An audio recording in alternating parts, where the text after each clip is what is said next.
আল্লাহর নবী বলবে, আমার উম্মত কি পরিমাণ অভাবে ছিল আমাকে বলো, আর আমার অভাব আমার থেকে শোনো।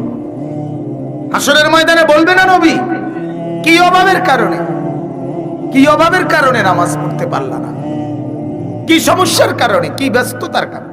আপনারা ব্যস্ত, আপনাদের বিবি একজন, নবীর বিবি ছিল একসাথে 9 জন, তাহলে আপনাদের চাইতে তিনি ব্যস্ত বেশি না?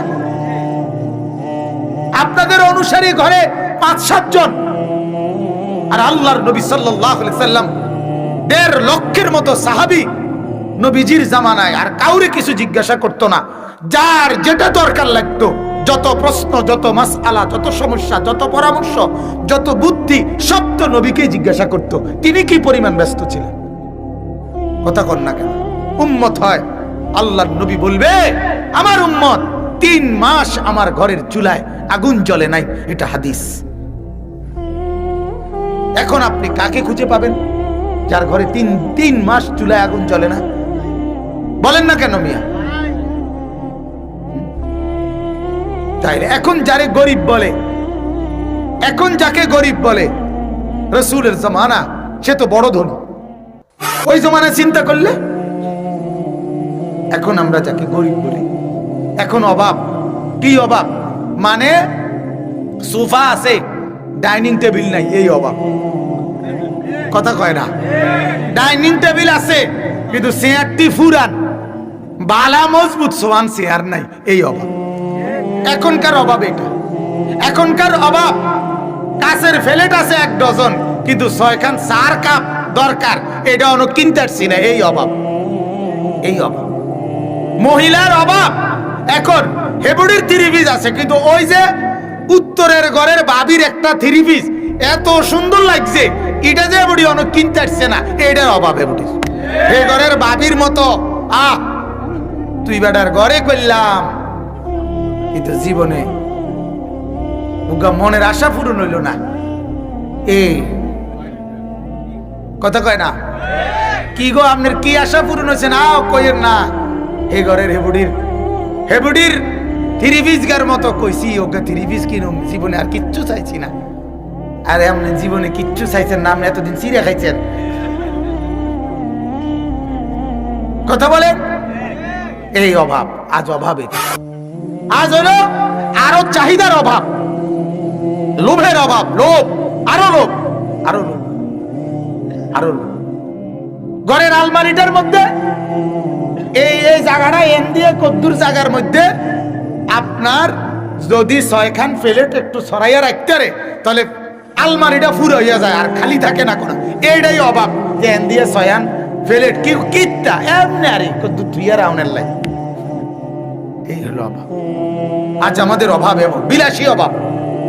আমার মনে আছে, আমার মসজিদের এক মুসল্লি আমারে, আমি ওনার ছেলে আমেরিকা থাকে, আমি প্রায় সময় উনি আমার কাছে দোয়া চাইতো কি, হুজুর একটু ঋণে আসি, দোয়া করেন। অনেক দিন দোয়া করছি আমি, বলছি আচ্ছা আল্লাহ ভরসা, আল্লাহ রহমত করুক। একদিন আমি কইলাম, কাকু আসলে কিটা আপনার সবসময় ঋণ থাকে, ঘটনাটা কি? এমনি জিজ্ঞাসি, মানে ভালোভাবে জিজ্ঞাসা করছি। এবারে আমারে কয়, হুজুর কিটা করুম, তারা টেয়া ফাড়ায় 10 লাখ 12 লাখ কইরা, কিন্তু আমি জমি বায়না কইরা লাই 28 লাখ 24 লাখ। ওমা ডাকাইতে কিটারে করে বুঝিনি আপনি হিসাবটা? সব সময় এবারে 12-14 লাখ টাকা ঋণে থাকে, কারণ ওই যে এবারে তো শুধু জমি কিনে। তা আমি কইলাম, কাকু এই আইজগা শেষ, আপনার এই রঙের ঋণ ইতানের লাগে আমি দোয়া বেকুব ঠাউরাইছেন আমারে। হ্যাঁ, আমি বাইসলে আর আপনার লাগে দোয়া করতাম না। আপনার এটা তো রং তামসার দোয়া না, ঠিক নি কথাটা? আপনারে বুঝি কইছে, আপনি কেবল পুঁতে টিয়া ফাটাইব, যত তাতে 12 লাখ বাড়াইয়া জমি কিনলে আপনি তো হারা জীবনে কি দেখবেন? ঋণই দেখবেন। তো এগুলো তামসা না আপনার? এই কিছুদিন আগে এক লোক ঢাকার বড় শিল্পপতি দোয়া চাইছে আপনার আমার কাছে, দোয়া আমি একটু ঋণে আছে। প্রথম যেমনে কইছে যে একটু ঋণে আছি হুজুর, দোয়া করেন। মামা আমি মনে করছি, বললাম যে কত ঋণ? হুজুর 900 কোটি টাকা। বুঝছেন না আপনারা? 900 কোটি টাকার ঋণী। এতে চিন্তা করছে কি পরিমাণ লোন নিছে সে। তখন আমি হাসতে হাসতে কইলাম, ভাই 900 কোটি টাকা ঋণের দোয়া, এটা আমার মতো দেড় বুড়া বেড়া দিয়া না, এটা হইতো না, এটা হুজুরও লাগবে এই জাতের, ঠিক না কথাটা? আরো একবারে মোড়া তাজা বড় সড়ো হুজুর লাগবে, এটা এটা আমার মতো এরকম এতটি চিকন হুজুর দিয়া 900 কোটি টিয়ার দোয়া মিলান যেত না। তাইলে কে বোঝা গেল? বলার উদ্দেশ্য হলো বাজান, মূল উদ্দেশ্য হলো হুজরাত বলতে গেলাম আল্লাহর নবী সাল্লাল্লাহু আলাইহি ওয়াসাল্লামের এক আদনা উম্মত, সেও যেন বলতে না পারে অভাবের কারণে, হায় নবী অভাবের কারণে পারলাম না আল্লাহকে ডাকতে, এ কথা বলার সুযোগ নাই।